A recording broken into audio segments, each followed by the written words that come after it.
A lot of people are not talking about this. We're bringing sexy back. We're bringing sexy back. Let's get it started. Harder, won't you give it up? What you invited.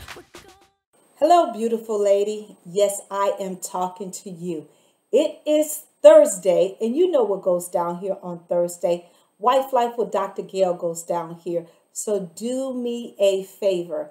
Make sure you're hitting the subscribe button and the little bell right next to it so you'll know when I go live. And I am so blessed that you decided to spend just a little bit of time with me here on Thursday. Tonight, I want to talk to you about something that most people don't talk about because it goes on in the confines of marriage. We've all heard about sexual addictions, and we've heard about pornography, we've heard about drug addictions, we've heard about so many other addictions. But when it comes to sex addiction within the confines of marriage, a lot of people are not talking about this. And I have been blessed to be able to help a lot of couples through some of these addictions that I'm going to talk to you about tonight. So tonight, I want to talk to you about 4 types of sex addictions that occur in marriage. Now, don't get me wrong, there's so many others, but I'm going to only cover the top 4, okay?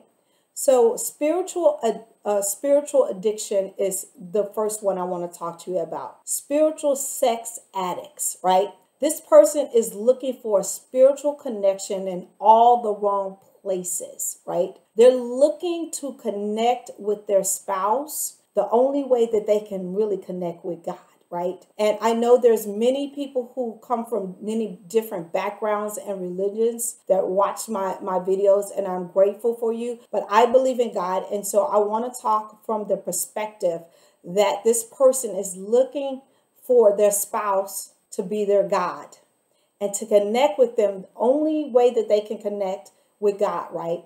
And they're putting unrealistic expectations on the marriage doing sex because they're wanting to experience something that they could experience with God. This can be very difficult. And yes, God created sex and he said it was oh so good, and that your marital bed is undefiled and that you can welcome him into your marital bed and have amazing sex. I believe that. But on the other hand, this person is driven by trying to have a spiritual connection with their spouse, which you can, but you will never have the spiritual connection that you can only have with God, our creator, right?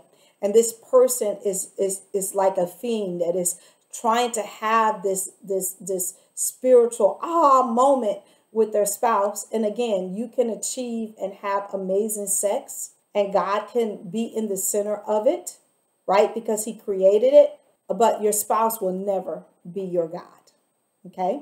Number 2 is trauma-based sex addicts. Trauma-based sex addicts.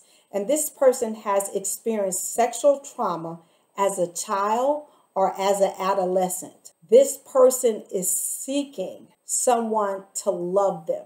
They're seeking someone to fulfill this yearning that was taken or violated as a child, right?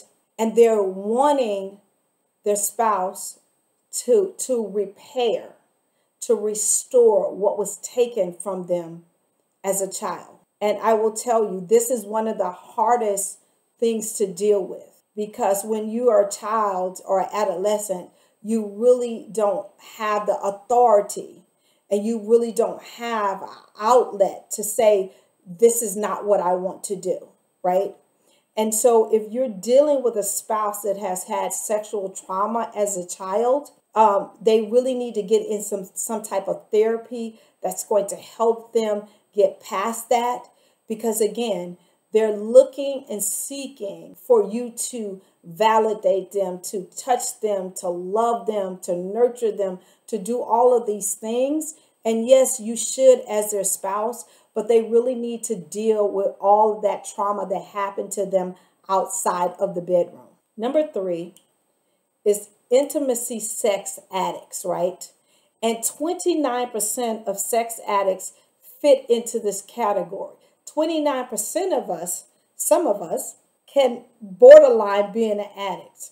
And it's because Most of us as human beings, especially women, seek intimacy and not just sex. The downfall of this person is that they only want to give you intimacy when it benefits them. They only want to hold your hand and caress you and to hug you when it benefits them, when they feel like being intimate, when they feel like cuddling up on the couch, when they feel like, telling you you're beautiful or you're handsome. It's only when it benefits them because they want it to lead to sex, right? And you can have amazing sex without intimacy, right? But when you add the intimacy piece into the sexual bed, it is absolutely magic. And so if you're dealing with a person that has an intimacy sex addiction, they need therapy as well. For the simple fact is they can only allow you in their personal space when it benefits them. And in their mind, that is a form of being able to control you. And again, most of us women, and I'm not saying men don't seek intimacy. Most of us women, we need intimacy in order to be able to enjoy sex. Number 4, mood sex addicts. Mood sex addicts. And 28% of these people who deal with mood sex addicts have a form of depression, undiagnosed depression, right? And they use sex as a way to release the endorphins that they need to feel better about themselves, to feel and get up and have movement throughout the day.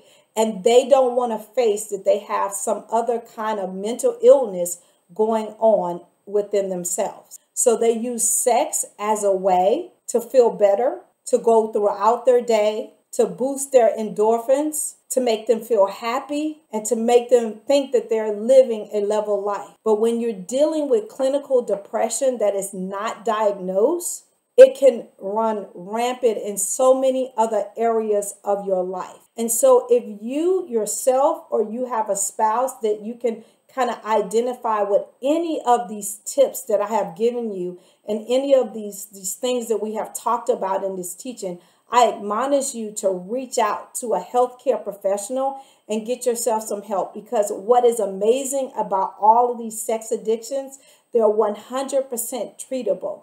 They are 100% treatable. You just have to be cognizant of what's going on. And if you're the person, take onus of it and say, I want to change these things because I want to be a better person for myself and for my spouse. Again, thank you so much for joining me here tonight on Wife Life with Gail. I'm here every single Thursday at 8:30 p.m. Eastern Standard Time. I love you to pieces. I'll see you next week. We're bringing sexy back. We're bringing sexy back. Let's get it started. Party